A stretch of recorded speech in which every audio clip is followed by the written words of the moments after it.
Beautiful. A family that learns to breathe again. The ink was still wet when Emma Hartwell realized what she'd done. Her signature sat at the bottom of a single sheet of paper, black and permanent, committing her to a life she'd never seen, a man she'd never met, and a ranch somewhere beyond the Montana border she couldn't even picture. Her hand trembled as she set the pen down. Across the narrow desk, Mr. Greaves, lawyer, land agent, and the only man in Willow Springs who dealt in contracts like these, slid $300 across the scratched wood surface. It wasn't much. It wasn't enough. But it was all she had. "That'll cover the burial, and then some," Greaves said, his voice flat, businesslike. "Stagecoach leaves at dawn. You'll want to be on it." Emma nodded, her throat too tight to speak. She folded the bills carefully and tucked them into the worn leather pouch her father had used for seed money. It felt wrong to use it for this, wrong to use it at all. But there was no other choice. Her father was dead. Her mother had been gone for years. And her 3 younger siblings were waiting back at the boarding house with empty stomachs and fear in their eyes. She'd done what she had to do. The summer heat hit her the moment she stepped outside, thick and relentless, pressing down like a hand on her chest. Dust hung in the air, turning the late afternoon light hazy and gold. Willow Springs had never been much, a handful of buildings, a church with peeling paint, a mercantile that smelled like old flour and kerosene. But it had been home. Now it felt like a place she was already leaving behind. Emma walked slowly back to the boarding house, her boots scuffing the dry dirt road. She passed the schoolhouse where she'd once imagined teaching, the livery stable where her father had worked before the cough took him, the little cemetery on the hill where he'd be buried tomorrow morning. She wouldn't be there to see it. She'd be on a stagecoach, rattling west toward a place called Silver Creek Ranch, toward a man named Nate Callahan who'd paid $300 for a solution to a problem he didn't want to name. Her siblings were waiting in the small room they'd shared for the past 2 weeks. Anna, 16 and sharp-eyed, sat on the edge of the bed mending a torn apron. Ben, 14 and too thin, was whittling a stick by the window, and Lily, barely 10, was curled up in the corner with a rag doll that had seen better days.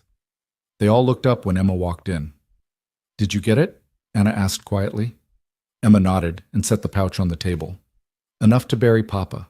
Enough to get you 3 to Aunt Margaret's in Kansas." Anna's face went still. "And you?" "I'm going to Montana." Ben stopped whittling. Lily's eyes went wide. "You can't," Anna said, her voice rising. "Emma, you can't just—" "I already did." Emma's voice came out steadier than she felt. "I signed the contract. I leave in the morning." Anna stood, her hands shaking. "You sold yourself." "I made a choice." Emma met her sister's eyes. "Papa's gone. Mama's gone. We don't have anything left here. Aunt Margaret can take you 3, but she can't take me. This way you're safe. You're fed. You're not on the street." "And you're married to a stranger," Anna said bitterly. "Not married," Emma corrected. "Contracted. There's a difference." "Is there?" Emma didn't answer. She didn't know. That night she lay awake in the narrow bed she shared with Lily, staring at the ceiling and listening to the sounds of the town settling into sleep. Somewhere outside a dog barked. A horse stamped. A man laughed, low and rough, from the saloon down the street. Emma closed her eyes and tried to imagine what Montana would look like. She'd heard it was beautiful, mountains and valleys, rivers and wide-open sky. She'd heard it was brutal, hard winters, harder men, a place where you either survived or you didn't. What? She didn't know which version she'd find. At dawn, she kissed her siblings goodbye. Anna cried. Ben didn't. Lily clung to her skirts and wouldn't let go until Emma gently pried her fingers away. "All right," Emma promised. "Every week. I promise." Anna wiped her eyes. "You better." The stagecoach was waiting in front of the livery stable, a dusty, weathered thing that looked like it had been rattling across the frontier for decades. The driver, a grizzled man with a tobacco-stained beard, barely glanced at her as she climbed inside. There were 2 other passengers, a salesman with a derby hat and a preacher with tired eyes, but neither spoke. Emma sat by the window, her small carpet bag clutched in her lap, and watched Willow Springs disappear behind a curtain of dust. The heat followed her west. It pressed down through the canvas roof of the stagecoach, turning the inside into an oven. It shimmered off the road in waves, making the horizon look like water. It baked the earth dry, cracking the ground into jagged patterns and turning the grass yellow. Emma had expected Montana to be cooler, mountain air, pine forests, snow-fed streams, but this was high summer, and the land was brutal with it. They traveled for days. The stagecoach stopped at way stations where the horses were changed, and the passengers stretched their legs and ate stale bread and beans. Emma spoke to no one. She kept to herself, watching the landscape shift from low hills to rolling plains, to the first distant peaks of mountains rising like broken teeth against the sky. On the fourth day, they passed through a town called Coulter's Bend. It was bigger than Willow Springs, 2 streets, a hotel, a general store, a saloon with swinging doors, and Emma caught sight of women in clean dresses and children playing in the street. For a moment, she felt a sharp pang of homesickness, not for the place she'd left, but for the life she'd imagined having. A life where she married someone she loved, where she had children who laughed, where she woke up every morning knowing she belonged. That life was gone now. On the 5th day, the sky changed. Emma noticed it first in the early afternoon, dark clouds piling up over the mountains to the west, thick and heavy, the kind that meant rain. The driver noticed, too. He cursed under his breath and urged the horses faster, but the storm was quicker. By late afternoon, the wind had picked up, sharp and cool, cutting through the heat like a blade. The clouds rolled in, swallowing the sun, and the air turned electric. "Storm's coming," the preacher said quietly. Emma nodded. She could feel it in her bones. They reached the next way station just as the first drops began to fall, fat and heavy, splattering into the dust. The driver unhitched the horses and led them into the barn while the passengers hurried inside. The station was small and cramped, smelling of wood smoke and old coffee, but it was dry. Emma sat by the window and watched the storm roll in. It came fast. The rain turned from drops to sheets, hammering the roof so hard it sounded like stones. The wind howled, shaking the walls, rattling the shutters. Lightning cracked across the sky, bright and violent, followed by thunder that shook the floor. Emma had seen storms before, but nothing like this. This was the kind of storm that tore roofs off barns and sent rivers over their banks. This was the kind of storm that killed. They stayed the night. The next morning, the road was a river of mud, impassable. The driver shook his head and said they'd have to wait. They waited 2 days. When they finally set out again, the land looked different, washed clean, scrubbed raw, the sky impossibly blue. But the roads were still soft, and the stagecoach moved slowly, lurching through ruts and puddles. Emma's back ached. Her dress was filthy. Her hair hung loose and tangled. She didn't care. She just wanted to get there. On the 7th day, they reached the town closest to Silver Creek Ranch, a place called Ridgefield. It was smaller than Coulter's Bend, just a handful of buildings clustered around a muddy main street. The stagecoach stopped in front of the general store, and the driver jerked his thumb toward the door. "This is your stop." Emma climbed down, her legs stiff, her heart pounding. She stood in the street, her carpetbag in hand, and looked around. Ridgefield was quiet. A few men stood outside the saloon, watching her with open curiosity. A woman in a faded dress swept the porch of the mercantile. A dog lay in the shade, panting. "You Emma Hartwell?" She turned. A man stood a few feet away, older, weathered, with kind eyes and a hat pulled low against the sun. He wore a vest and a sheriff's badge, though he didn't look particularly official. "Yes," Emma said. "Ezra Hawkins. I'm the law around here, such as it is." He tipped his hat. "Nate Callahan sent word you'd be arriving. He's out at the ranch, about 5 miles west. I'm supposed to take you out there." Emma nodded, relief and fear washing over her in equal measure. Ezra led her to a buckboard wagon hitched to a pair of sturdy horses. He helped her up, then climbed into the driver's seat and flicked the reins. The wagon lurched forward, and Ridgefield fell away behind them. The road was rough, still scarred from the storm. Ezra didn't talk much, and Emma was grateful for the silence. She watched the landscape unfold, rolling hills dotted with wildflowers, clusters of pine trees, distant mountains framed against the sky. It was beautiful. It was lonely. After a while, Ezra spoke. "You know what you're getting into out here?" Emma glanced at him. "I signed a contract. I know what it says." That's slowly. Nate's a good man. Hard man, but good. Lost his wife 2 years ago. Cancer. It was slow and it was cruel, and it broke something in him. He's got 5 kids out there. Tom's the oldest, 9 years old. Then Rosie, Will, Grace, and Ellie. They're good kids. But they've been hurting, and Nate doesn't know how to reach them anymore. Emma's chest tightened. And I'm supposed to fix that?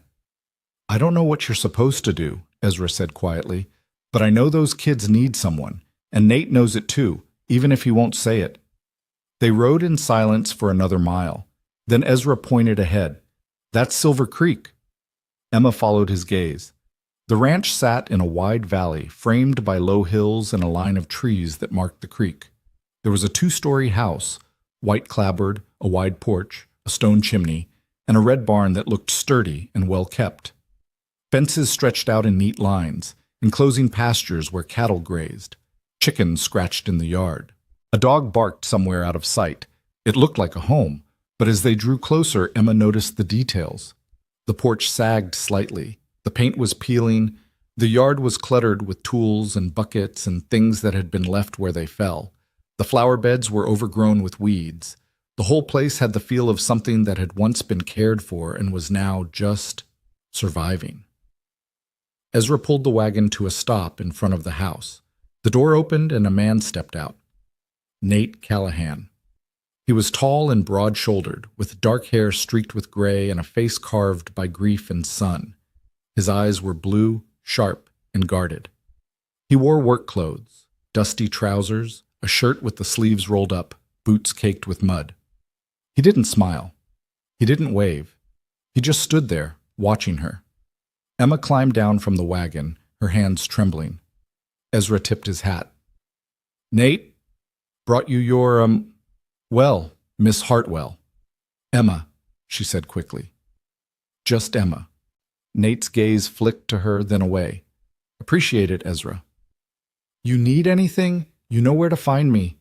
Ezra nodded to Emma, then turned the wagon and drove away.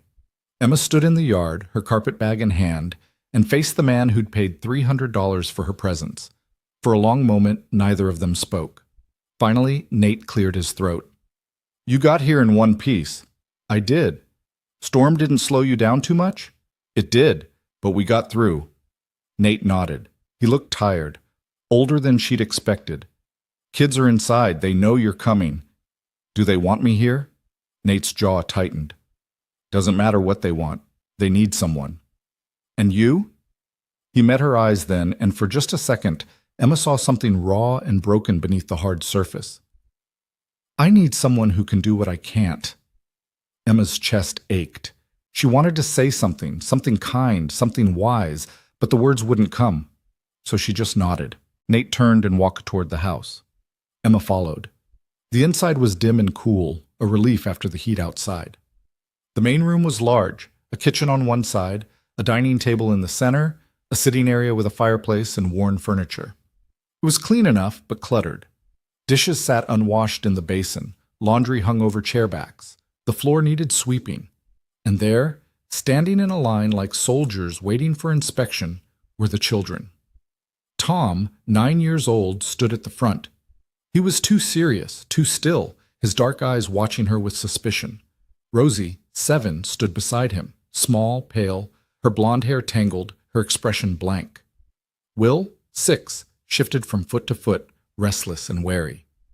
Grace, 4, clung to Tom's hand, her face pinched with fear, and Ellie, barely 2, sat on the floor playing with a wooden horse, oblivious to the tension in the room.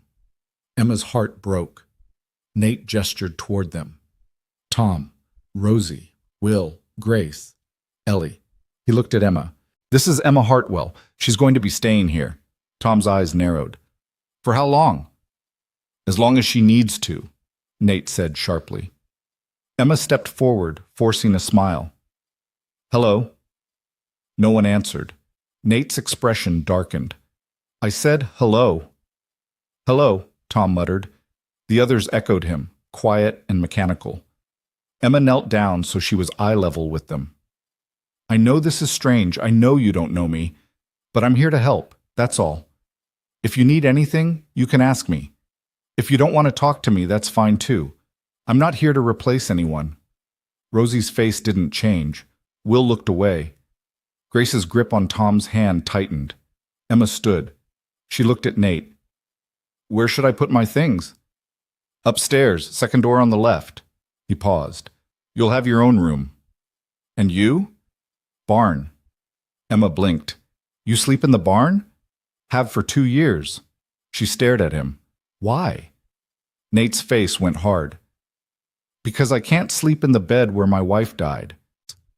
The silence that followed was suffocating. Emma took a breath. "All right."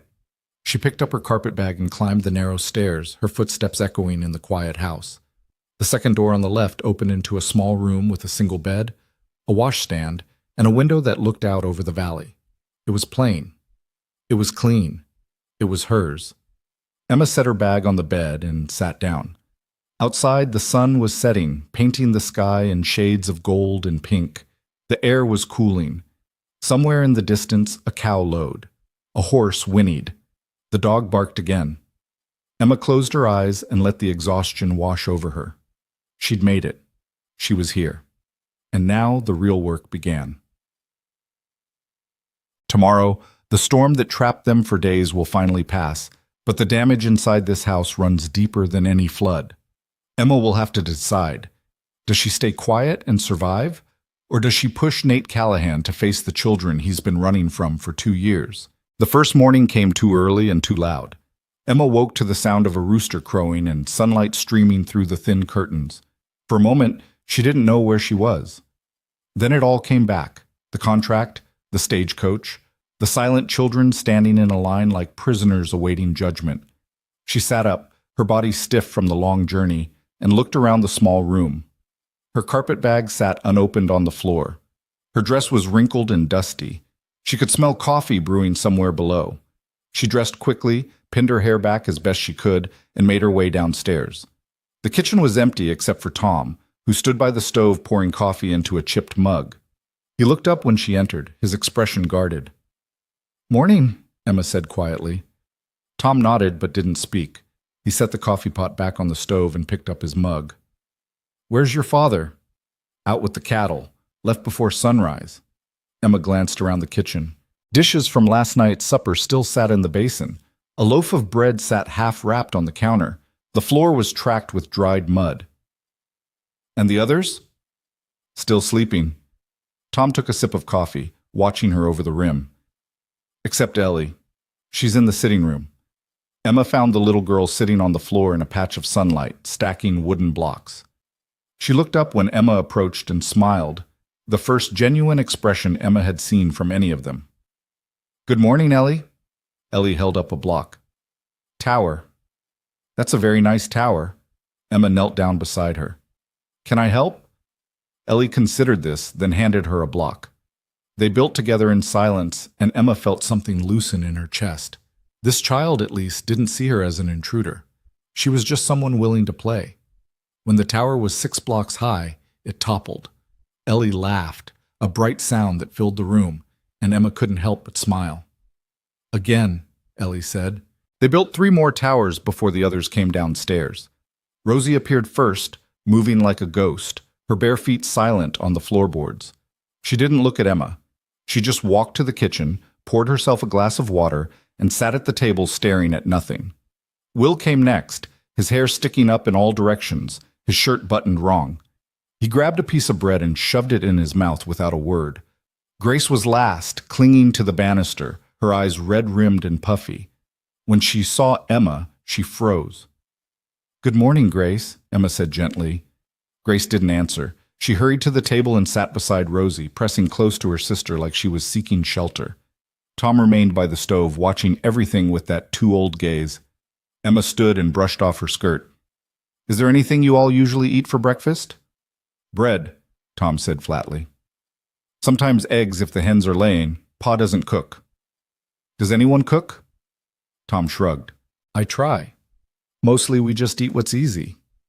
Emma looked at the children gathered around the table, thin, wary, hungry in more ways than one. She took a breath. "All right, let me see what we have." The pantry was better stocked than she'd expected. Flour, cornmeal, a tin of lard, eggs in a basket, a slab of bacon wrapped in cloth, jars of preserves. Enough to make a decent meal. Emma rolled up her sleeves and got to work.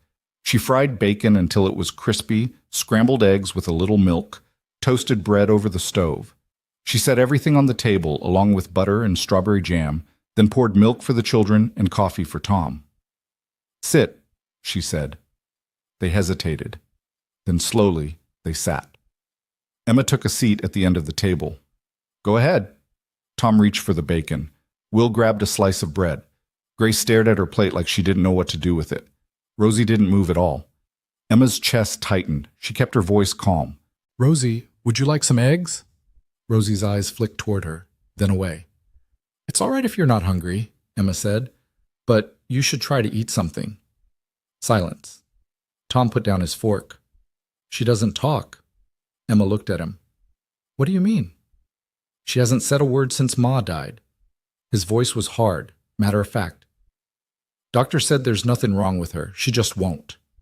Emma's heart cracked. She looked at Rosie, small, pale, silent, and saw the weight of grief pressing down on her like a stone. She wanted to reach across the table, to take the child's hand, to tell her it was all right to speak, to cry, to be angry. But she didn't. Not yet. Instead, she said quietly, "That's all right. You don't have to talk if you don't want to, Rosie, but you're welcome here, always." Rosie's face didn't change, but something flickered in her eyes, something fragile and uncertain. They ate in silence. When they were finished, Emma cleared the dishes and sent the children outside to do their chores. Tom went without argument. Will followed reluctantly. Grace clung to Rosie's hand, and the two of them disappeared toward the henhouse. Ellie stayed behind, playing with her blocks.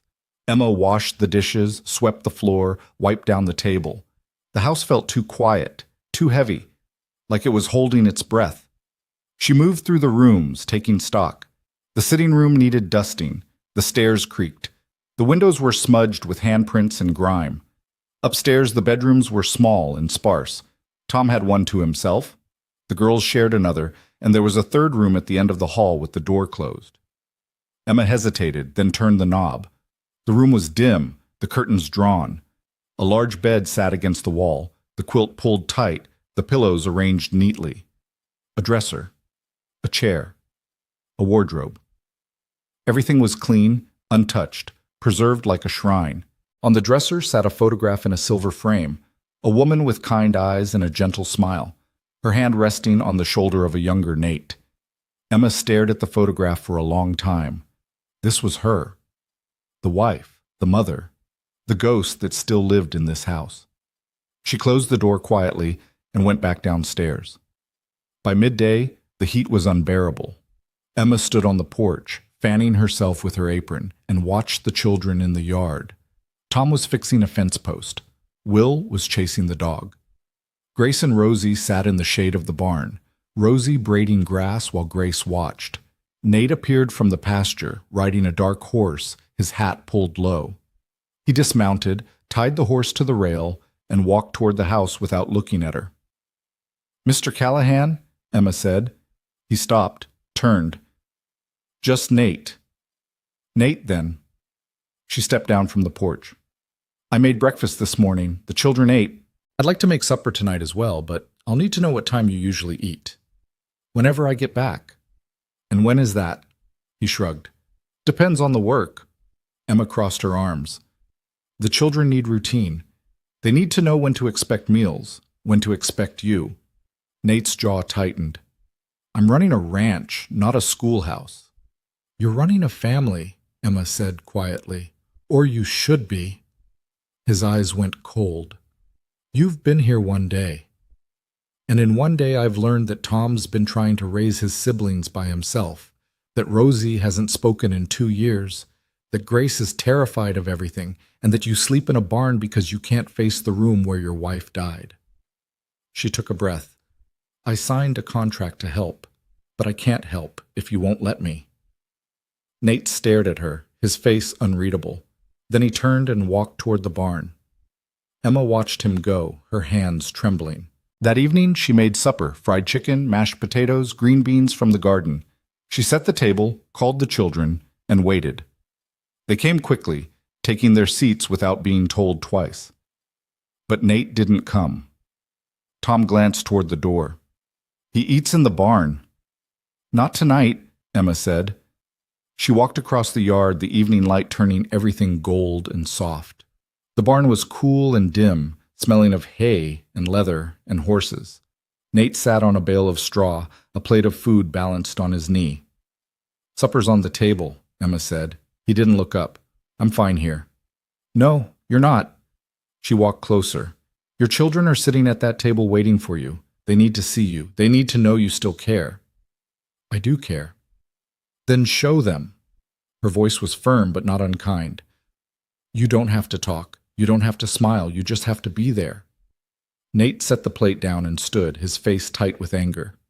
You don't know what you're asking. I know exactly what I'm asking. I'm asking you to be their father. His hands clenched into fists. For a moment, Emma thought he might yell, might tell her to leave, might throw her off the ranch entirely, but then his shoulders sagged and the fight went out of him. I don't know how anymore, he said quietly. Emma's heart ached. Then learn. Start tonight. She turned and walked back to the house, her heart pounding. She didn't know if he'd follow, but when she reached the porch and looked back, she saw him coming, slow, reluctant, but coming. He stepped into the kitchen and the children froze. Tom's fork clattered against his plate. Will's eyes went wide. Grace shrank into her chair. Rosie stared at her lap. Ellie, oblivious, banged her spoon on the table. Nate stood in the doorway, uncertain, like he didn't know where he belonged in his own home. Sit, Emma said gently, gesturing to the head of the table. He sat. Emma took her seat and passed the chicken. Grace, would you pass the potatoes to your father? Grace hesitated, then carefully handed the bowl to Nate. He took it, mumbled something that might have been thank you, and spooned a small portion onto his plate. They ate in silence. It was awkward and uncomfortable and thick with tension, but it was a start. When the meal was over, Nate stood without a word and walked back outside. Emma didn't stop him. She just cleared the dishes and sent the children to bed. That night, she sat on the porch and watched the stars come out. The air was finally cooling, the heat of the day giving way to something softer. Somewhere in the distance, a coyote howled. The creek murmured over stones. Emma closed her eyes and thought about the children upstairs. 5 broken hearts trying to survive in a house that felt like a tomb. She thought about Nate, sleeping in the barn, running from ghosts he couldn't escape. She thought about the contract she'd signed, the life she'd left behind, the choice she'd made. She didn't regret it, not yet, but she knew the hardest part was still ahead. The next 3 days passed in a careful rhythm. Emma woke early, made breakfast, tended the house, cooked meals, and tried to coax the children into something resembling normalcy. Tom remained guarded but helpful, teaching her where things were kept, how the ranch ran, what his father expected. Will was restless and loud, always moving, always testing boundaries. Grace stayed close to Rosie, and Rosie stayed silent. Nate came to supper each night. He didn't talk. He didn't look at the children, but he was there. On the 4th morning, the sky changed. Emma noticed it first when she stepped outside to gather eggs. The air felt different, heavy, charged, like the world was holding its breath. Dark clouds were piling up over the western mountains, thick and bruised, rolling in fast. Tom saw it too. Storm's coming. Emma looked at the sky, then at him. How bad? Bad enough. He squinted toward the horizon. We need to get everything inside. Chickens, tools, anything that can blow away. And we need to do it now. They worked quickly. Emma herded the chickens into the coop while Tom and Will carried tools into the barn. Grace and Rosie closed the shutters on the windows. Ellie toddled after Emma, clutching her wooden horse. Nate came riding in hard, his horse lathered and breathing heavy. He dismounted and barked orders. Tom, check the barn doors. Will, tie down the wagon. Emma, get the children inside. Emma didn't argue. She scooped up Ellie and called the others. They hurried into the house just as the first drops began to fall. Within minutes, the rain turned to a downpour. It hammered the roof like fists, loud and relentless. The wind picked up, howling around the corners of the house, shaking the walls. Lightning cracked across the sky, so bright it turned the world white for a heartbeat, followed by thunder that rattled the windows. Emma stood in the kitchen, her heart racing. She'd seen storms before, but this felt different. This felt dangerous. Nate came inside, soaked to the skin, his face grim. "Creek's going to flood. Roads will be mud. We're stuck here until it passes." "How long?" Emma asked. "Could be days." The children gathered in the sitting room, quiet and tense. Grace crawled into Rosie's lap. Will sat by the window, watching the rain. Tom stood near the door, his arms crossed, his jaw set. Ellie played with her blocks, humming to herself. Emma took stock. They had food. They had water from the well. They had firewood. They'd be all right, as long as the house held. The storm raged all day and into the night. The rain never stopped. The wind never eased. Emma kept the fire going, made simple meals, and tried to keep the children calm. Nate stayed near the door, checking the shutters, listening to the creek rising. By the second day, the creek had overflowed its banks. Water spread across the low pasture, turning the ground into a shallow lake. The road was gone, buried under inches of mud. They were completely cut off. Emma organized the children, giving them tasks to keep their minds busy. Tom helped her move furniture away from the windows in case they leaked. Will sorted through the pantry. Grace and Rosie folded laundry. Ellie stacked blocks. On the third day, Will knocked over a bowl of soup. It happened at supper. The bowl tipped, spilling hot broth across the table and onto the floor. Will froze, his face going white, his eyes wide with terror. Emma saw it instantly, the fear, the bracing for punishment, the expectation of anger. Before she could say anything, Nate stood. Will flinched. Nate stared at the spill, his face hard. Then he looked at his son, really looked at him, and something cracked. "It's just soup," Nate said quietly. Will blinked. "What?" "It's just soup. It spills. It happens." Nate grabbed a rag and knelt down, wiping up the mess. "No harm done." Will stared at his father like he didn't recognize him. Tom's mouth fell open. Grace's eyes went wide. Even Rosie looked up. Emma's throat tightened. Nate finished cleaning, tossed the rag into the basin, and sat back down. "Eat." Will picked up his spoon with shaking hands, and then Grace laughed. It was small and startled, more of a giggle than a laugh, but it broke the tension like a stone through ice. Tom grinned. Will snorted. Even Nate's mouth twitched. Rosie didn't laugh, but she almost smiled. That night, after the children were in bed, Emma found Nate sitting on the porch despite the rain. He stood under the overhang, staring out at the flooded pasture. She stepped outside. "You did good tonight." He didn't answer. "I mean it. Will needed to see that. They all did." Nate's hands gripped the porch rail. "I've been failing them." "Yes," Emma said honestly. "You have." He turned to look at her, surprised by her bluntness. "But you can stop," she continued. "You can choose to be their father again. It's not too late." "It feels too late." "It's not." She moved closer. "They're still here. They're still waiting. They still need you." Nate's face twisted with pain. "I don't know if I can do it." "You can. You just did." He shook his head. "You don't understand. Every time I look at them, I see her. Every time they laugh, every time they cry, I see Sarah, and it hurts so much I can't breathe." Emma's eyes stung. "Then let it hurt. Let yourself feel it. But don't run from them. They've lost enough." Nate turned away, his shoulders shaking. Emma reached out and placed a hand on his arm. "You don't have to do this alone." He didn't pull away. They stood there in the rain-soaked darkness, two people carrying grief too heavy for one set of shoulders, and for the first time, Emma felt the walls between them start to crack. The storm finally broke on the fourth morning. Emma woke to silence. The rain had stopped. The wind had died. She went to the window and looked out at a world washed clean, puddles shining in the yard, the sky impossibly blue, the air smelling of wet earth and pine. The children came downstairs subdued and sleepy. Nate was already outside, assessing the damage. Fences were down. The garden was flooded. The road was a mess. But the house had held. Emma made breakfast, and for the first time, Nate ate with them without being asked. After the meal, there was a knock at the door.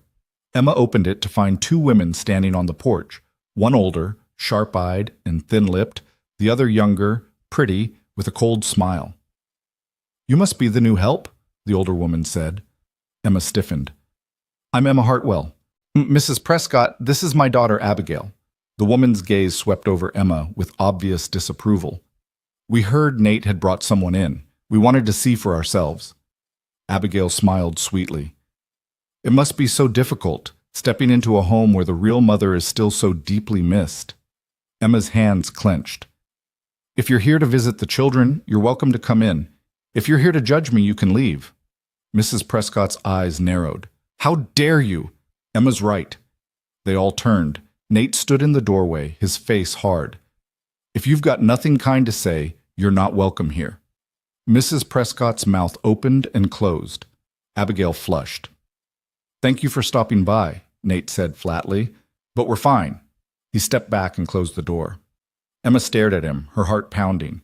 Nate met her eyes. "No one talks to you like that. Not in my house." And in that moment, Emma realized something had shifted. She wasn't just the woman who'd signed a contract. She was part of this family now, whether Nate was ready to admit it or not. Emma stood frozen in the hallway, her pulse still racing from the encounter with Mrs. Prescott and Abigail. The door was closed now, but she could still feel the weight of their judgment lingering in the air like smoke. Nate remained by the door, his jaw tight, his hands clenched at his sides. The children had scattered the moment the women appeared, Tom to the barn, Will upstairs, Grace and Rosie to their room. Only Ellie remained, sitting on the floor with her wooden horse, oblivious to the tension that had just unfolded. Emma found her voice first. "You didn't have to do that." Nate turned to look at her. "Yes, I did." "They'll talk. The whole town will know by tomorrow." "Let them talk." His voice was rough but certain. "You're here because I asked you to be. Because my children needed you. What anyone else thinks doesn't matter." Emma felt something shift in her chest, gratitude maybe, or relief, or something deeper she wasn't ready to name. "Thank you." Nate nodded once, then walked past her toward the back door. "I need to check the fences. Storm took down half the south pasture." He was gone before she could respond. Emma looked down at Ellie, who held up her wooden horse with a bright smile. "Horsey wants breakfast." Despite everything, Emma smiled. "Then let's feed Horsey." The rest of the morning passed in careful quiet. Emma cleaned the kitchen, swept the floors, and started a pot of beans for supper. Tom returned from the barn with an armload of firewood and stacked it by the hearth without speaking. Will came downstairs eventually, restless and sullen, and disappeared outside to throw stones at the fence posts. Grace and Rosie emerged only when Emma called them for the midday meal, bread and cheese and cold chicken left over from the night before. They ate in silence. Emma watched the children, noting the way Tom's shoulders stayed tense, the way Grace kept glancing toward the door as if expecting someone else to arrive, the way Rosie stared at her plate without eating. Will fidgeted constantly, his leg bouncing under the table. When the meal was finished, Emma cleared the dishes and sent the children back to their tasks. She was elbow-deep in dishwater when she heard the sound of boots on the porch. She turned, expecting Nate, but it was Tom who appeared in the doorway. He stood there, shifting his weight from foot to foot, his face uncertain. "Do you need something?" Emma asked gently. Tom hesitated. "Why'd you come here?" Emma set down the plate she'd been washing and dried her hands on her apron. "Your father needed help. I needed work." "That's not why." Tom's eyes were sharp, too knowing. "You could have found work anywhere. You didn't have to come all the way out here." Emma considered her answer carefully. She could tell him the truth, that she'd been desperate, that her father was dead, and her siblings needed money, and this was the only option she had. But something told her Tom didn't need the whole truth. He needed honesty, but not pity. "I came because I thought I could help," she said simply, "and because sometimes you have to take a chance on something, even when you're scared." Tom studied her for a long moment. "Are you scared now?" "A little." "Of what?" Emma looked at him. This boy who'd been forced to grow up too fast, who'd carried the weight of his family on shoulders too young to bear it. "Of failing you. Of not being enough." Tom's expression softened, just slightly. "You made Pa sit at the table." That's more than anyone else has done. He sat because he wanted to. I just reminded him why. He doesn't want to, Tom said quietly. He sits because you asked, but he doesn't want to be here. Not really. Emma's heart ached. Maybe not yet. But people can change, Tom, if they want to badly enough. Tom didn't answer. He just turned and walked back outside, leaving Emma alone with her thoughts and the sound of water dripping into the basin. That afternoon, the sky began to darken again. Emma noticed it while hanging laundry on the line, sheets and shirts and small dresses flapping in the breeze. The clouds weren't as thick as before, but they were building, stacking high over the mountains, turning the light strange and golden. The air felt electric, the way it had before the last storm. She hurried to finish, gathering the dry clothes into a basket, and called the children inside. Is it going to storm again? Will asked, his voice edged with worry. Emma glanced out the window. Maybe, but we'll be ready if it does. By evening, the rain had started, not the violent downpour of before, but steady and insistent, drumming against the roof in a constant rhythm. The wind picked up, rattling the shutters, and the temperature dropped sharply. Emma built up the fire and lit the lamps, filling the house with warm, flickering light. Nate came in late, soaked through, his face drawn with exhaustion. He hung his coat by the door and stood, dripping on the floor, staring at nothing. Emma handed him a towel. Supper's ready. He nodded but didn't move. Nate? He looked at her, and for a moment she saw the depth of his weariness, not just physical but something deeper, something that had been building for 2 years and was only now starting to crack. I don't know how to do this, he said quietly. Do what? Be here. Be their father. Be anything other than... He trailed off, his jaw working. Emma set the towel aside and stepped closer. You don't have to know. You just have to try. I've been trying. Then keep trying. Her voice was firm but kind. One day at a time. One meal at a time. One moment at a time. Nate closed his eyes. What if it's not enough? It will be. Because you're here. And that's what they need most. He didn't respond, but he didn't argue either. He just took the towel and dried his face, then walked to the table and sat down. The children came slowly, one by one, taking their seats with the same cautious uncertainty they'd shown every night. Emma served the meal, beans and cornbread and stewed apples, and they ate in the familiar silence. But halfway through, something changed. Grace dropped her spoon. It clattered against the plate, and she froze, her eyes filling with tears. Nate looked up. It's all right, Gracie. Grace shook her head, her small hands trembling. I'm sorry. I'm sorry. Grace, it's just a spoon. Nate's voice was gentle, softer than Emma had ever heard it. You didn't do anything wrong, but Grace's voice broke. I always do things wrong. Emma's throat tightened. She started to speak, but Nate held up a hand. He pushed back his chair and knelt beside Grace, bringing himself to her level. Who told you that? Grace stared at him, her face crumpling. No one. I know. Well, you're wrong. Nate reached out and took her small hand in his. You're not doing anything wrong. You're just a little girl, and little girls drop spoons. It happens. Grace's tears spilled over. But you're always mad. Nate flinched like she'd struck him. I'm not mad at you. Then why don't you look at us anymore? Grace's voice was barely a whisper. Why don't you talk to us? Why do you leave? The silence that followed was unbearable. Nate's face twisted with pain. He opened his mouth, closed it, tried again. Because looking at you hurts. Because you all look so much like your mother, and I can't. His voice broke. Grace threw her arms around his neck, sobbing. Nate caught her, pulling her close, and his shoulders shook. Tom's face went pale. Will looked away. Rosie stared at her lap, her hands clenched into fists. Ellie, sensing the emotion in the room, began to cry too. Emma's eyes burned. She stood and picked up Ellie, holding the little girl close, and waited. Finally, Nate spoke, his voice hoarse. I'm sorry. I'm so sorry. I've been a terrible father. No, Tom said quietly. You've just been sad. Nate looked up at his oldest son, tears streaming down his face. That's no excuse. Maybe not, Tom said, but we understand. Grace pulled back, wiping her eyes. Do you still love us? Nate's face crumpled. More than anything, more than my own life. Then why won't you hold Ellie? Grace's voice was small but steady. You haven't held her since Ma died. Emma's breath caught.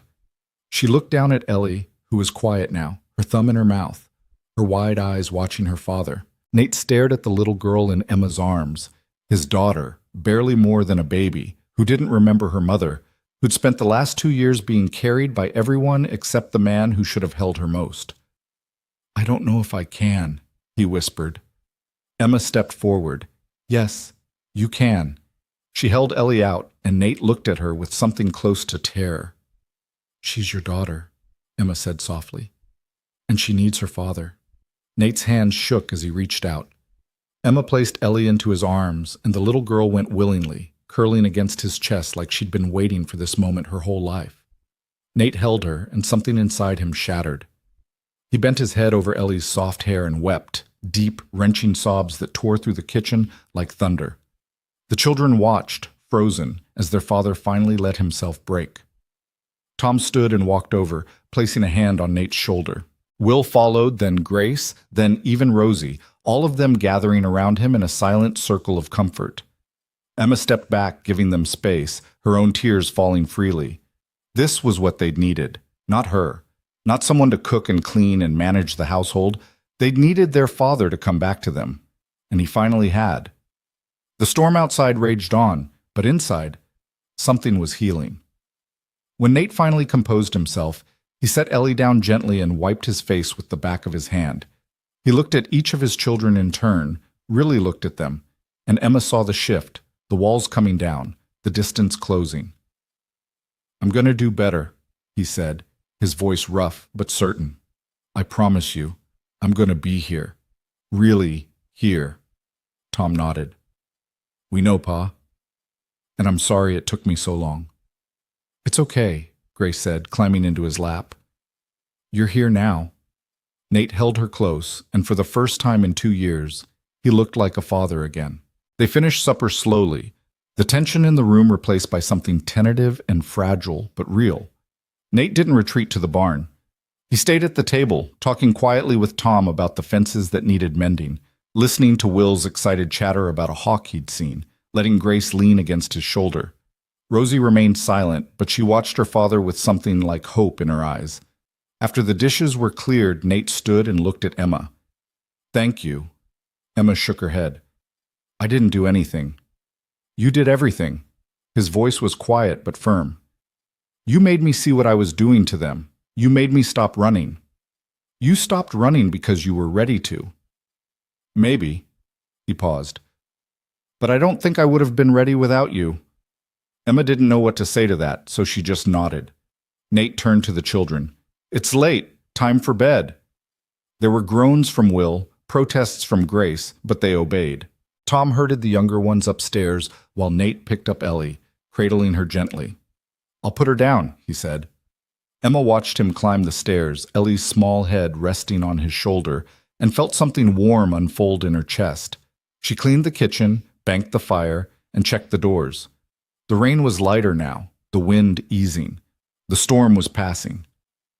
When she finally went upstairs, she paused at the top of the landing and looked down the hall. Light showed under the door of the girls' room. She could hear Nate's voice, low and soft, reading a story. Emma went to her own room and sat on the edge of the bed, exhaustion washing over her. She'd been at Silver Creek for less than 2 weeks, but it felt like a lifetime. Everything had changed. The house felt different. The children felt different. Nate felt different. And she felt different too. She'd come here expecting to be a housekeeper, a caretaker, someone temporary and forgettable. But she was becoming something more. She was becoming part of this family. And the thought terrified and thrilled her in equal measure. The next morning dawned clear and bright, the storm finally gone. Emma woke to birdsong and sunlight and the smell of coffee brewing. She dressed quickly and went downstairs to find Nate in the kitchen making breakfast. He looked up when she entered, and for the first time he smiled.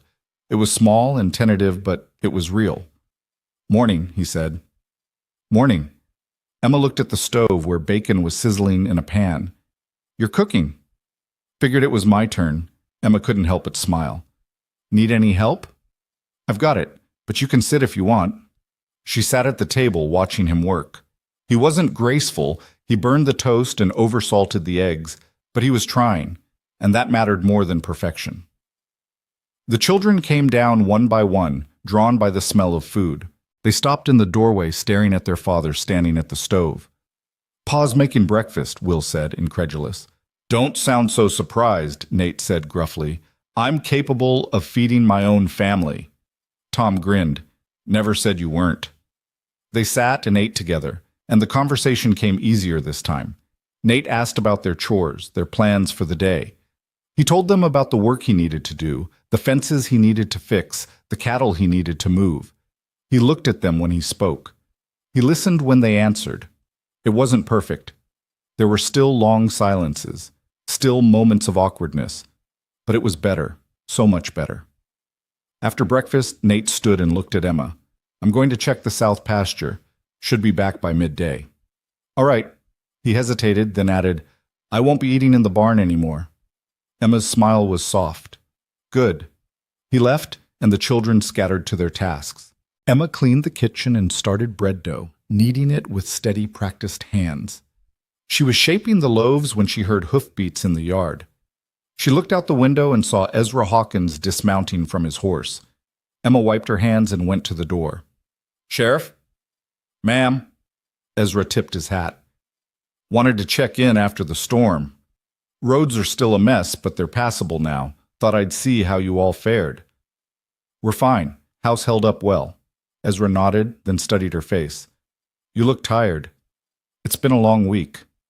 "I imagine it has." He glanced toward the barn. "Nate around?" "Out checking fences." "And the kids?" "Doing chores." Ezra was quiet for a moment. Then he said, "I heard about Mrs. Prescott's visit." Emma's jaw tightened. "News travels fast. Always does in small towns." Ezra's expression was kind. "Don't let her get to you. She's been trying to marry her daughter off to Nate since Sarah died. Thinks she's got some kind of claim on this family."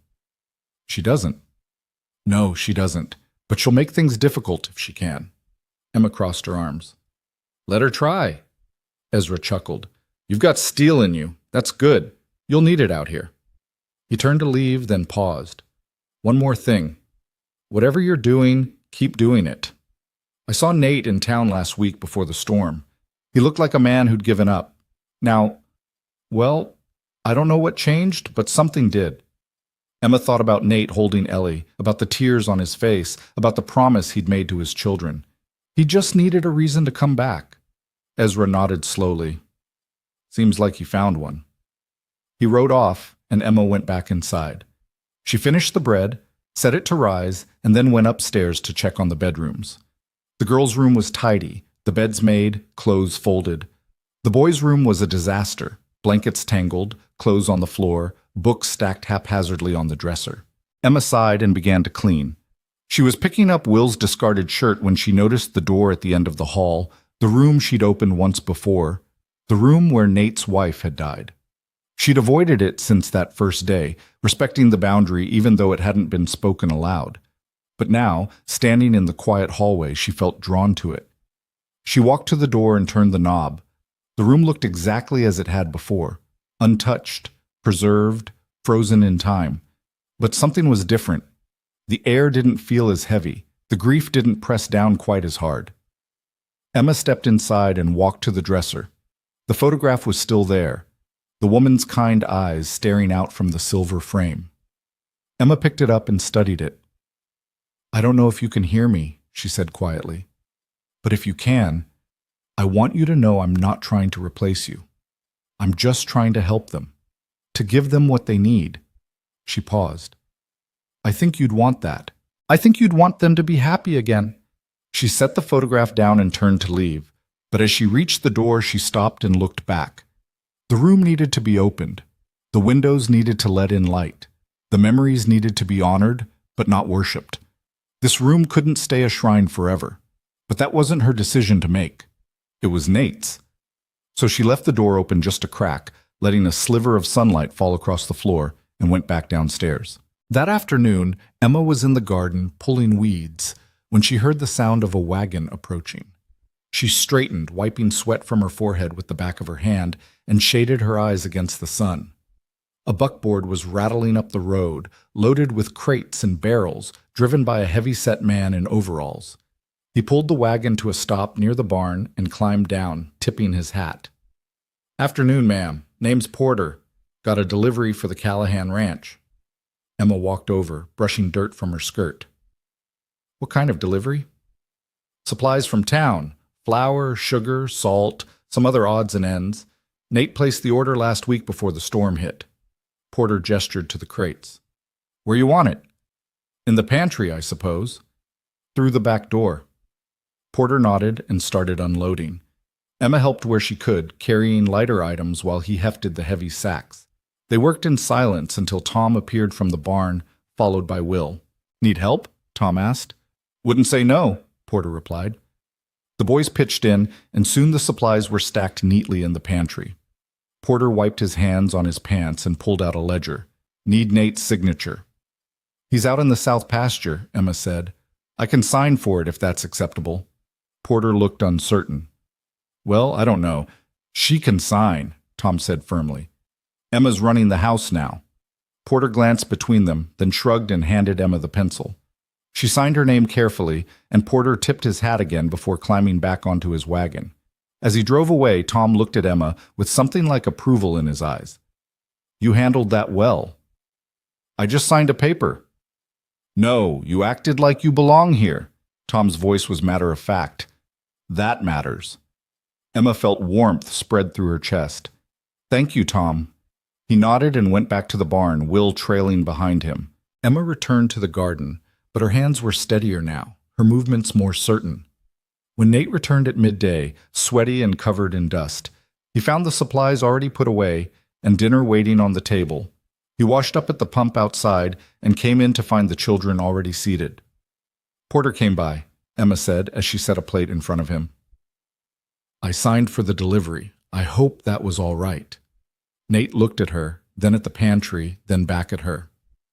"More than all right. Saved me a trip to town."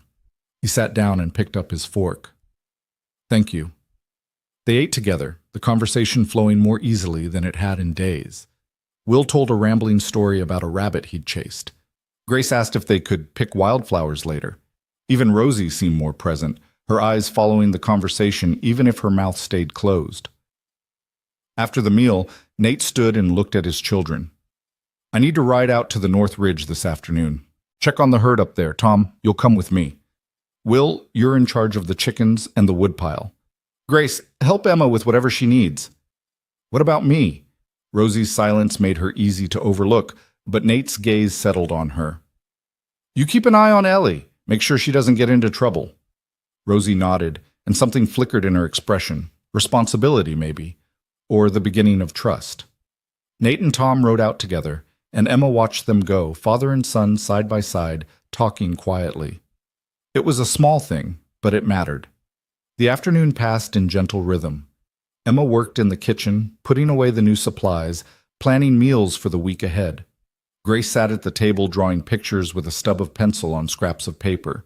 Rosie and Ellie played with blocks in the sitting room. Will brought in load after load of firewood, stacking it with more care than was strictly necessary. Emma was rolling out pie dough when Grace spoke up. "Emma?"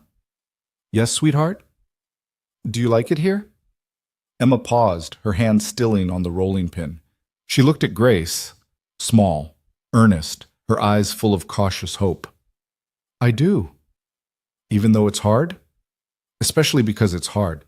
The things worth doing usually are." Grace considered this. "Mama used to say that too." Emma's throat tightened. She sounds like she was a wise woman. She was. Grace's voice dropped to a whisper. "I miss her." "I know you do." Emma set down the rolling pin and knelt beside Grace's chair. "And it's all right to miss her. You'll always miss her. But missing her doesn't mean you can't be happy again. Papa wasn't happy for a long time. No, but he's trying now. Grace looked toward the window where the afternoon sun was slanting through the glass. Because of you?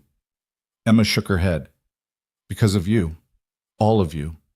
He just needed to remember why. Grace was quiet for a moment. Then she wrapped her arms around Emma's neck and hugged her tight. Emma held the little girl close, blinking back tears, and let the moment settle into her bones. When Nate and Tom returned at dusk, they were both exhausted but satisfied. The herd was healthy, the fences on the north ridge were holding, and the storm damage was less severe than Nate had feared. They washed up and came to the table where Emma had laid out supper: fried chicken, mashed potatoes, green beans, and the apple pie she'd made that afternoon. Nate looked at the spread, and something softened in his face. You didn't have to go to all this trouble. It wasn't trouble, Emma said simply. It's just supper. They ate together, and the conversation flowed. Tom told them about a calf they'd found separated from its mother. Will bragged about the size of the woodpile he'd built. Grace showed her father the pictures she'd drawn. Nate looked at each one carefully, praising the details, asking questions. When Grace showed him a picture of a house with stick figures standing in front, he paused. Is this us? He asked quietly. Grace nodded. That's you and that's Emma, and those are all of us. Nate stared at the drawing for a long moment. Then he folded it carefully and tucked it into his shirt pocket. I'll keep this safe. Grace beamed. After supper, Nate didn't leave.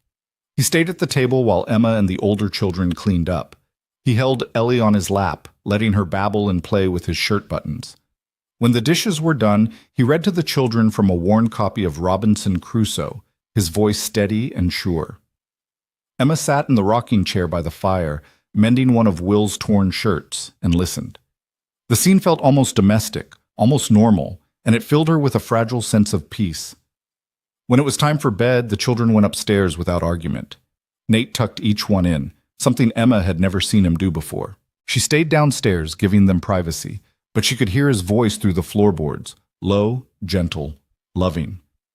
When he came back down, he found her sitting by the fire, the mending basket at her feet. They settled? She asked. Like lambs. Nate poured himself a cup of coffee and sat in the chair across from her. I used to do that every night. Before Sarah got sick. After she died, I just couldn't. But you did tonight. Because you showed me I could. He looked at her over the rim of his cup. You've done more for this family in 2 weeks than I managed in 2 years. Emma shook her head. I just held up a mirror. You did the rest. Don't sell yourself short. Nate's voice was serious. You came here with nothing but a contract and a carpet bag, and you turned this house into a home again. Emma didn't know how to respond to that, so she focused on her mending, her needle moving in careful stitches. They sat in comfortable silence for a while, the fire crackling, the night settling in around them. Finally, Nate spoke again. I went into Sarah's room today. Emma's hand stilled. You did? Saw the door was open, just a crack, but it was enough. He stared into his coffee. I stood in the doorway for a long time. Couldn't make myself go in. But I could see it, the bed, the dresser, her photograph. It's a start, Emma said gently. I don't know if I'll ever be able to sleep in there again. You don't have to, not until you're ready. Maybe not ever, but leaving the door closed, keeping it like a shrine, that's not healthy either. For you or the children. Nate nodded slowly. I know, I just don't know how to let go. You don't have to let go. You just have to make room for what's here now. Emma set down her mending and met his eyes. Sarah will always be part of this family, but life is still happening. Your children are still growing. They need you present, not lost in the past. You make it sound simple. It's not simple, but it's necessary. Nate drained his coffee and stood. I should get some sleep. Long day tomorrow. Emma nodded. Good night, Nate. He paused at the base of the stairs. Emma? Yes? I'm glad you're here. Before she could respond, he climbed the stairs and disappeared into the darkness above. Emma sat by the fire for a long time after he left, her hands idle in her lap, her mind turning over everything that had happened. She thought about the children upstairs, sleeping soundly for the first time in who knew how long. She thought about Nate, slowly finding his way back to the man he used to be. She thought about herself and the strange, unexpected life she was building in this place. She'd come to Silver Creek expecting to be invisible, a servant, a solution to a problem, but she was becoming something else entirely. She was becoming essential. And the thought both thrilled and terrified her. The next few days passed in a rhythm that felt almost peaceful. The weather held, hot, cloudless days and cool, clear nights. Nate worked the ranch with Tom at his side, teaching his son the things he'd need to know. Will and Grace helped with the smaller chores. Rosie stayed close to Ellie, watching over her little sister with quiet devotion. And Emma kept the house running, cooking meals, tending the garden, mending clothes, and slowly transforming the ranch from a place of survival into a place of living. On the fourth day after the storm, Emma was hanging laundry on the line when she saw a rider approaching. Her stomach tightened when she recognized the horse, a sleek bay mare that could only belong to one person, Abigail Prescott. The young woman dismounted gracefully and tied her horse to the rail. She wore a pale blue dress that looked far too fine for a ranch visit, and her blonde hair was pinned in perfect curls beneath a fashionable hat. She smiled when she saw Emma, but the smile didn't reach her eyes. "Miss Hartwell, what a pleasure to see you again." Emma set down the laundry basket. "Miss Prescott, what brings you out here?" "I wanted to apologize for my mother's behavior the other day. She can be protective of old friends." Abigail's tone was sweet, but there was steel underneath. "I thought I'd come by and see if there was anything I could do to help. After all, it must be so overwhelming, caring for 5 children who aren't your own." Emma crossed her arms. "I'm managing just fine." "I'm sure you are." Abigail glanced toward the house. "Is Nate around? I brought him some preserves from our kitchen. Peach, his favorite." "He's out with the cattle." "Oh, what a shame." Abigail's smile widened. "Perhaps I could wait. I'd love to see the children. I've known them since they were born, you know. I was very close to their mother." Emma felt a surge of protectiveness. "The children are busy with their chores, and I don't think it's a good time for visitors." Abigail's eyes narrowed slightly. "I see. Well, I suppose I should have expected this. You're very territorial, aren't you?" "I'm doing my job." "Your job?" Abigail's laugh was light and cutting. "Yes, I suppose that's what it is. A job. Tell me, Miss Hartwell, what exactly does your contract entail? Are you the housekeeper, the nanny, or something else entirely?" Emma's jaw tightened. "I'm whatever this family needs me to be." "How convenient." Abigail stepped closer, her voice dropping. "Let me be clear. Nate Callahan is a good man who's been through hell. He deserves someone who understands this life, who knows this community, who can give those children the kind of mother they deserve. Not some stranger who showed up with a contract and a carpet bag."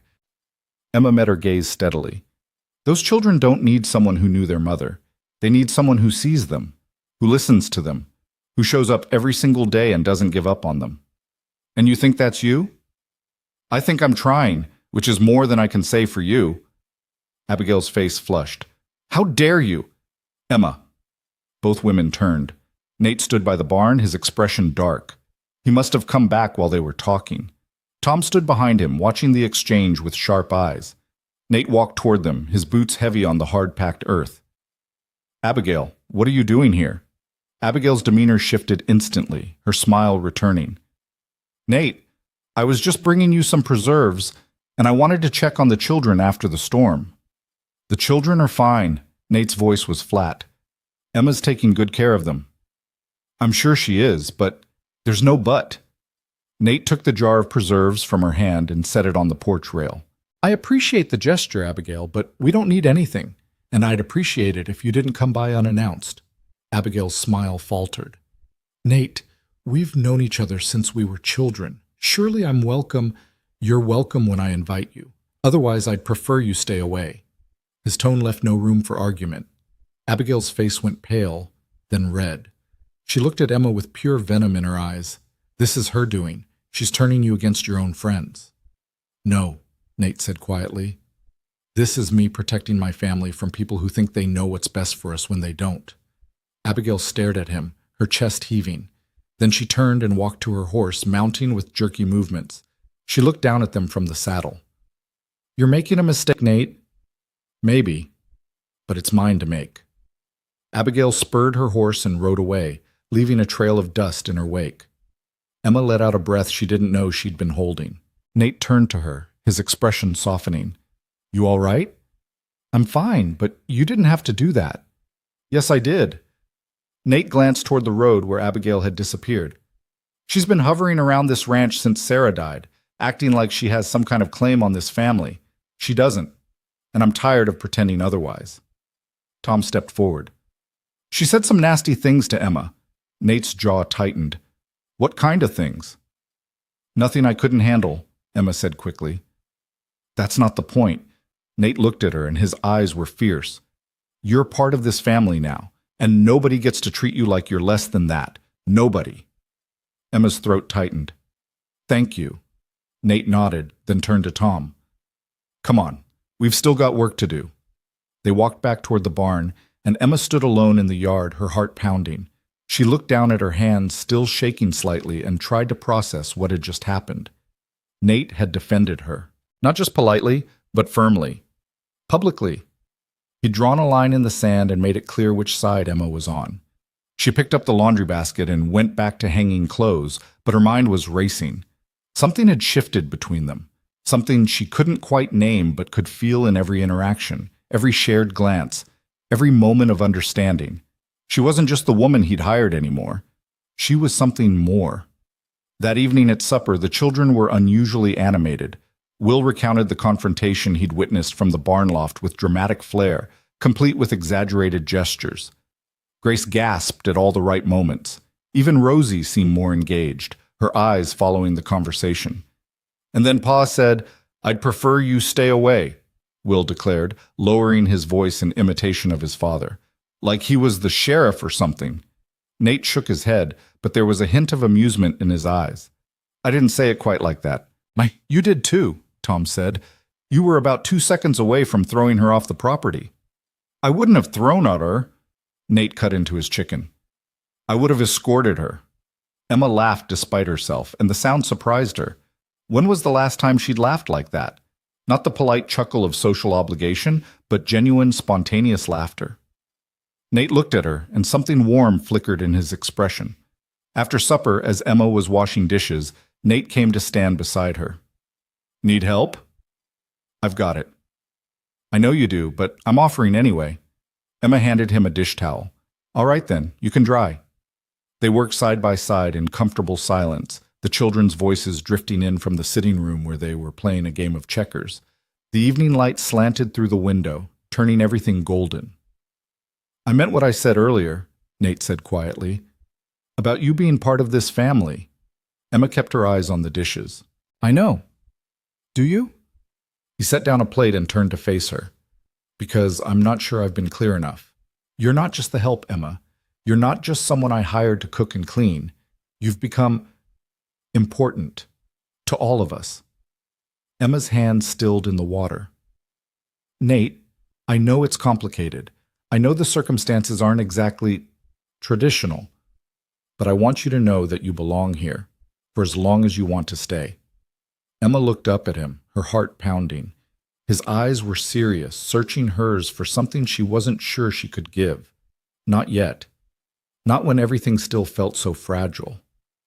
I'm not going anywhere, she said softly. Not until you tell me to leave. Then you'll be here a long time. His voice was rough. Because I'm not telling you to leave. Ever. The weight of those words settled between them, heavy with meaning neither of them was quite ready to name. Emma took a breath and went back to washing dishes. Nate resumed drying. And the moment passed, but its echo lingered. That night, Emma lay awake listening to the sounds of the house settling around her. The creak of floorboards, the whisper of wind through the eaves, the distant call of an owl hunting in the darkness. She thought about Nate's words, about belonging, about permanence. She'd spent so long moving from one temporary situation to another that the idea of staying anywhere felt foreign and frightening. But it also felt right. She finally drifted off to sleep sometime after midnight, and when she woke the next morning, the house was already stirring. She could hear footsteps on the stairs, the clatter of dishes in the kitchen, voices calling back and forth. She dressed quickly and went downstairs to find Nate and Tom already at the table, eating breakfast that someone had clearly thrown together in haste. "Morning," Nate said, looking up from his coffee. "Didn't want to wake you. You've been working hard." Emma glanced at the stove where a pan of slightly burned eggs sat beside a plate of toast. "I appreciate the thought." Tom grinned. "Pa tried to cook again. Didn't go much better than last time." "It's edible," Nate said defensively. "Barely," Will added as he came through the door, his hair still mussed from sleep. Emma couldn't help but smile.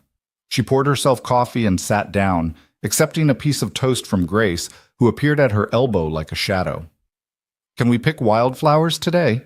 Grace asked. "The meadow by the creek is full of them." "After chores," Emma said.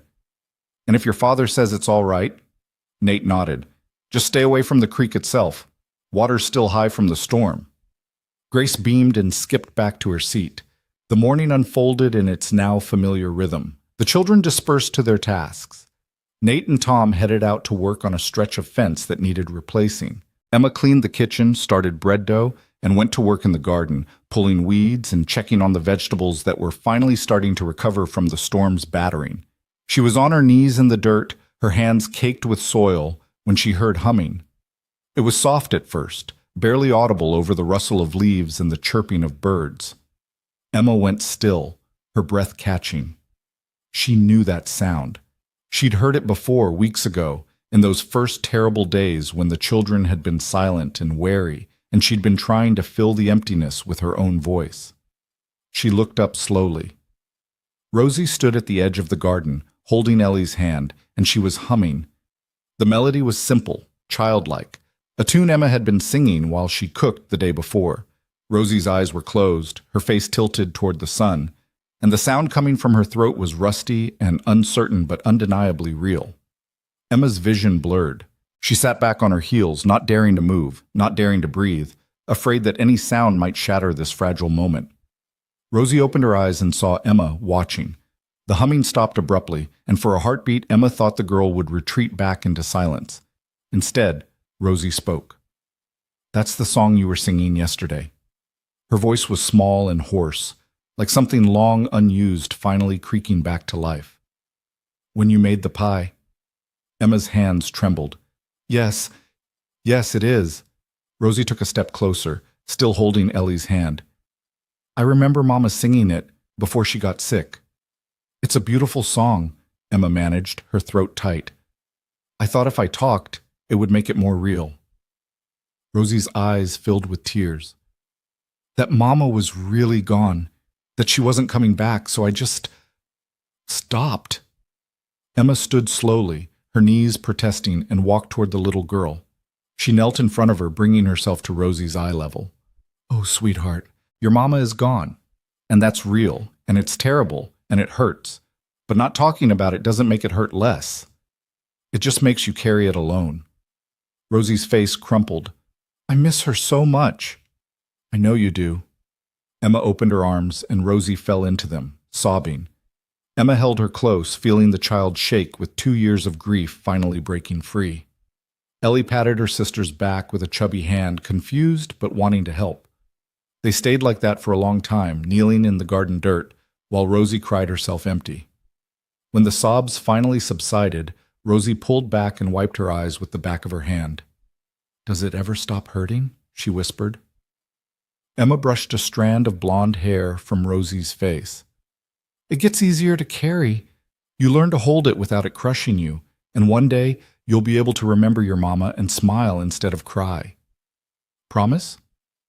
"I promise." Rosie nodded, then looked down at her hands. "I want to tell Papa that I talked." Emma's heart swelled. "I think he'd love to hear your voice. Will you come with me?" "Of course." They walked to the barn hand in hand, Ellie toddling between them. Nate and Tom were inside, working on a broken harness, their heads bent together over the leather straps. They looked up when they heard footsteps. Nate's eyes went to Emma first, then to Rosie, and his expression shifted to concern when he saw the tear tracks on his daughter's face. "What's wrong?" He stood quickly, setting down his tools. "Is someone hurt?" Rosie took a deep breath. Her hand tightened on Emma's. Then she spoke. "Hi, Papa." The words were simple. 2 syllables that people said 1,000 times a day without thinking. But the effect they had was seismic. Nate went white. His mouth opened, closed, opened again. Tom dropped the piece of harness he was holding. For a moment, no one moved, no one breathed. Then Nate crossed the barn in 3 long strides and swept Rosie into his arms, holding her so tightly Emma thought he might never let go. "Rosie!" His voice broke on her name. "Rosie, baby, I've missed your voice so much." "I'm sorry I stopped talking," Rosie said against his shoulder. "I'm sorry, Papa." No, don't be sorry. Don't ever be sorry." Nate pulled back just enough to look at her face, his own streaked with tears. "I love you so much. Do you know that? I love you so much." "I love you too." Rosie's voice was stronger now, more certain. "I love you too, Papa."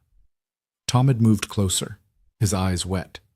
Nate reached out and pulled him into the embrace too, gathering both his children close. Emma stepped back, giving them space, her own tears falling freely. When they finally broke apart, Nate looked at Emma. "You did this." Emma shook her head. "Rosie did this. She found her voice when she was ready. But you helped her find it." Nate's gaze was intense, grateful, filled with something that made Emma's chest ache. "You helped all of us." Before Emma could respond, Rosie tugged on her father's sleeve. "Papa, can we tell the others? I want to talk to Grace and Will." Nate laughed, the sound rough but genuine. "Yeah, baby, let's go tell them." They walked back to the house together, and when Grace and Will heard Rosie's voice, there was shouting and hugging and more tears. Will picked Rosie up and spun her around.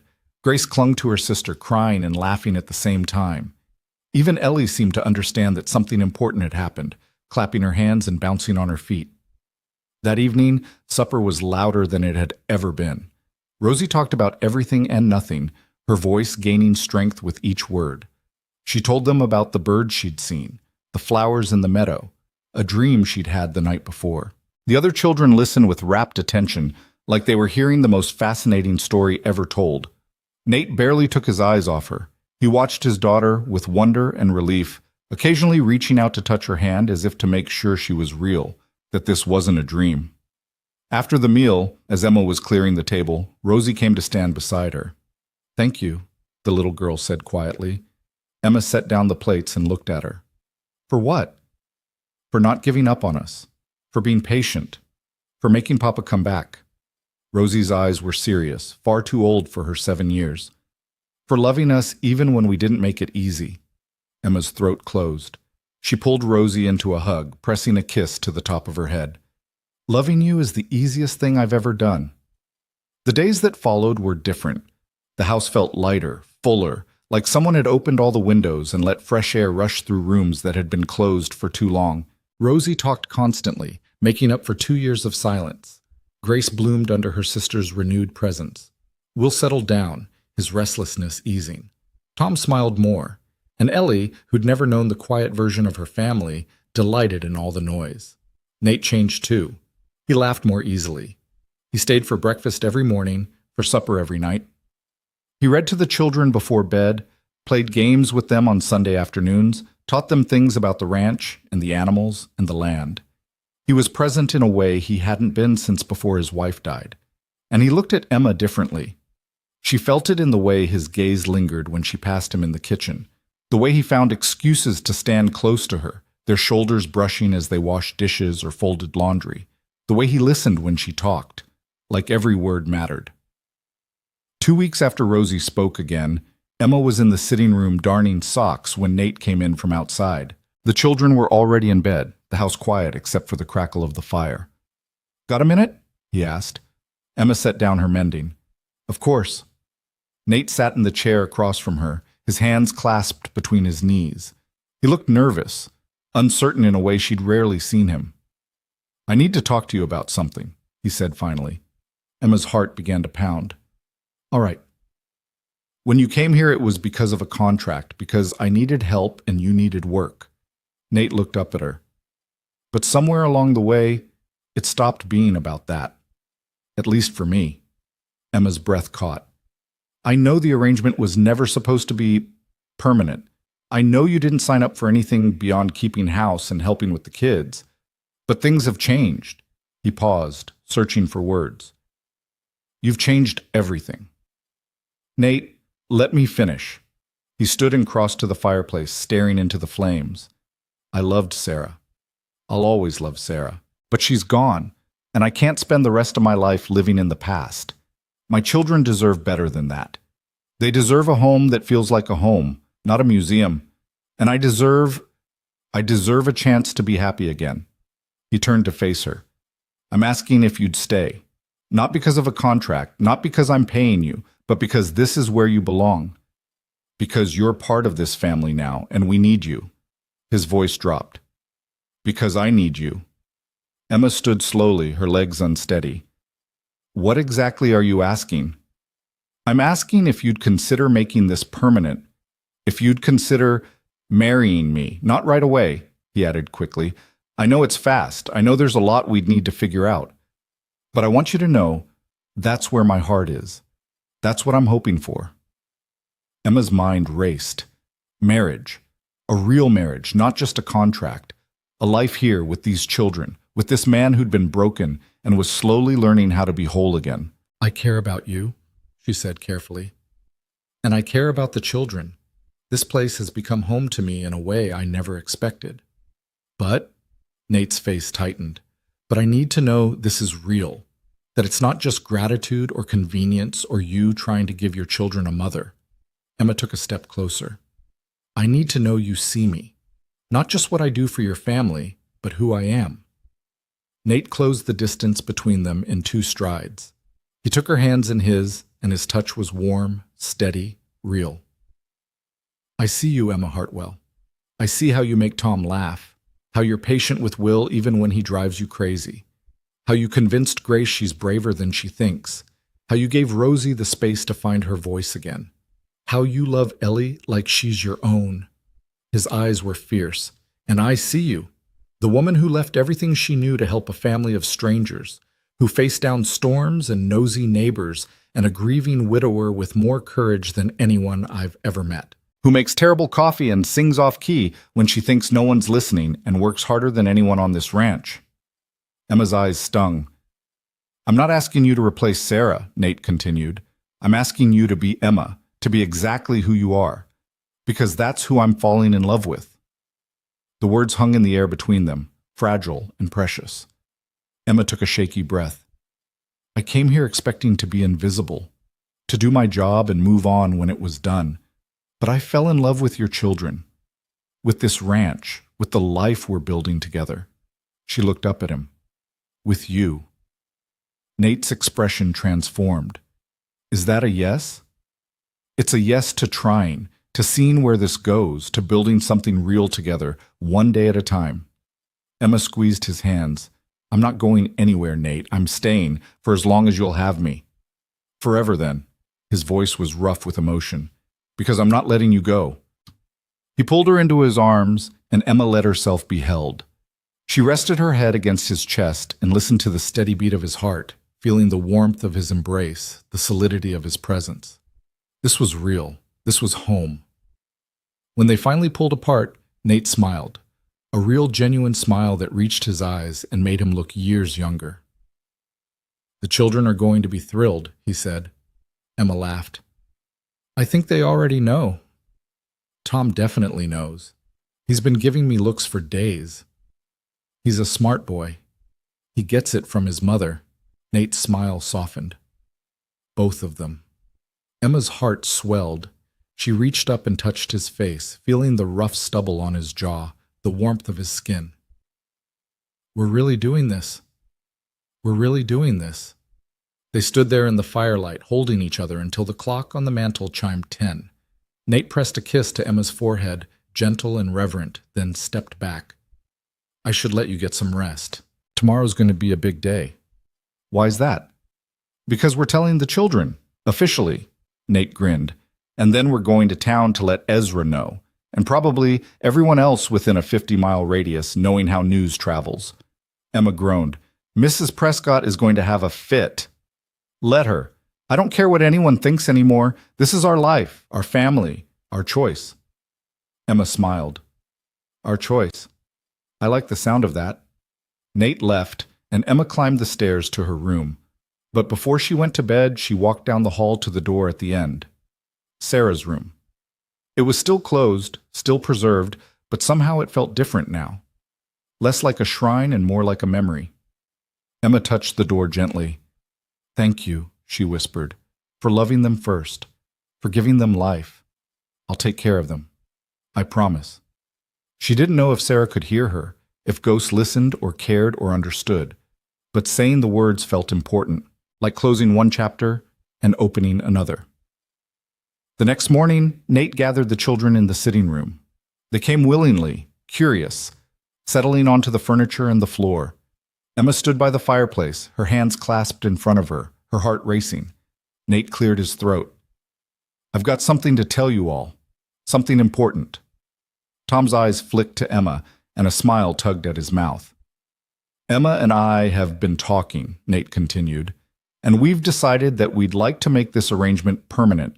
She's going to stay here, not as hired help, but as part of the family, and eventually, if she's willing, as my wife. There was a beat of silence. Then Will let out a whoop. Grace shrieked and launched herself at Emma, wrapping her arms around Emma's waist.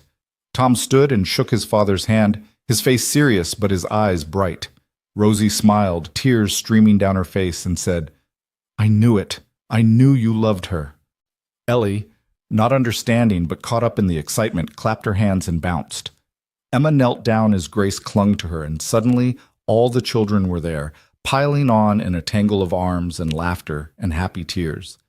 Emma held them as best she could, her own tears falling freely, and over their heads she met Nate's eyes.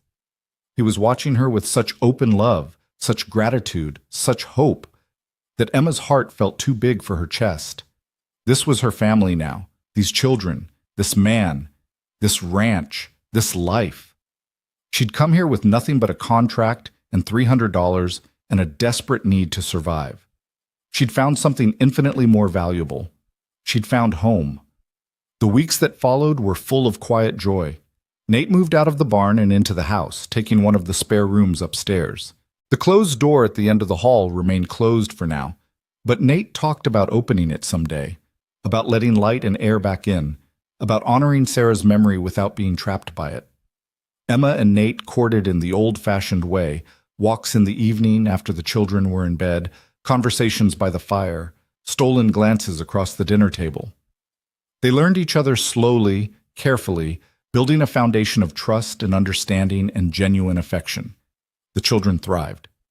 Tom took on more responsibility on the ranch, working alongside his father with pride and competence. Will's restlessness channeled into energy and enthusiasm. Grace grew braver every day. Rosie talked and laughed and sang.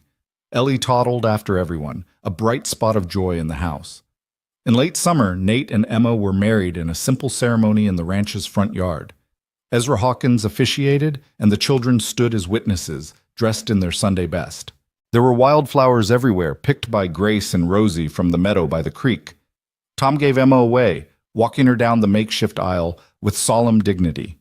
Will carried the rings on a cushion he'd sewn himself with Emma's help, only slightly crooked. Ellie scattered petals, most of which she tried to eat. A few neighbors came, good people who'd known the Callahans for years, and welcomed Emma with open arms. Mrs. Prescott and Abigail were notably absent, which suited everyone just fine. When Nate slipped the ring onto Emma's finger and promised to love and cherish her for the rest of his days, his voice was steady and sure. When Emma made her vows, she looked at the children gathered around them and knew she was promising to love not just Nate, but all of them, for as long as she lived. That night, after the guests had left and the children were finally asleep, Emma and Nate sat on the porch and watched the stars come out. The air was warm, scented with sage and pine. Somewhere in the distance, cattle lowed softly. The creek murmured its endless song. Nate took Emma's hand and laced their fingers together. I never thought I'd be happy again. After Sarah died, I thought that part of my life was over. But? But you showed me it wasn't. You showed me that life goes on, that love doesn't have to end just because it changes shape. He looked at her, and in the starlight, his eyes were soft. Thank you for taking a chance on us. Emma leaned her head on his shoulder. Thank you for letting me stay. They sat in comfortable silence, watching the night settle around them, and Emma thought about the journey that had brought her here, the grief and desperation that had sent her west with nothing but a contract and a prayer, the fear and uncertainty of those first days, the slow, painful process of breaking down walls and building trust. The moment Rosie spoke again. The moment Nate held his children and chose to come back to them. The moment Emma realized she'd stopped thinking of this as a job and started thinking of it as a life. She'd come to Silver Creek expecting nothing. She'd found everything. Years later, when the children were grown and starting families of their own, they would tell the story of how Emma came to the ranch.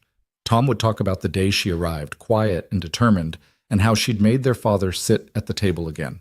Rosie would talk about the garden, about humming, about the moment she found her voice. Will would talk about the storm, about spilled soup and laughter. Grace would talk about feeling safe again, about learning to be brave. And Ellie, who'd